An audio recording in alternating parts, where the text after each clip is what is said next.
Yeah, if I'm as good tomorrow as I am today, no problem. OK, les amis, c'est quoi votre excuse pour ne pas bouger cette fin de semaine? Je vous présente Roy Allen. C'est un résident d'Ottawa et croyez-moi, il va vous donner toutes sortes de complexes. Cette fin de semaine, M. Allen va participer à la fin de semaine des courses. Ça a l'air de rien, là, dit comme ça, mais il y a quand même 100 ans. Vous m'avez bien compris. 1-0-0. Et le plus fou dans tout ça, c'est que c'est la première fois que M. Allen va faire une course de sa vie. Il va participer aux 5 km. OK, on s'entend, il va pas courir, il va marcher, mais quand même, il y a 100 ans. Qui fait ça à cet âge-là? No smoking, no drinking alcohol, no recreational drugs, one wife, no fooling around. Il est drôle en plus. Monsieur Allen participe à la fin de semaine des courses pour une bonne cause. Il ramasse des fonds pour une œuvre caritative. Et moi, je me dis que s'il est capable de relever le défi du 5 km à 100 ans, on n'a plus d'excuses. Let's go!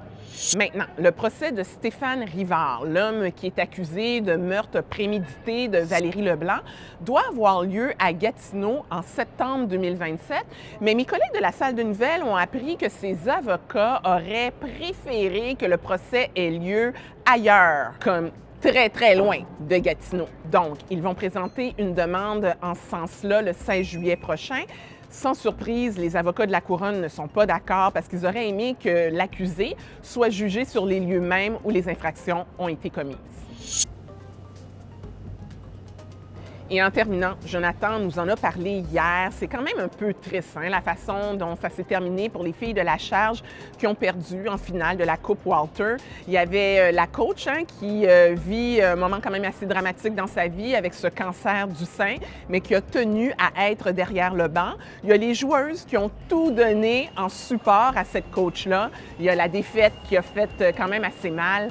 Bref, aujourd'hui, c'était le nettoyage du vestiaire. Les filles ont ramassé toutes leurs affaires et nous ont dit à la saison prochaine. Ciao les filles!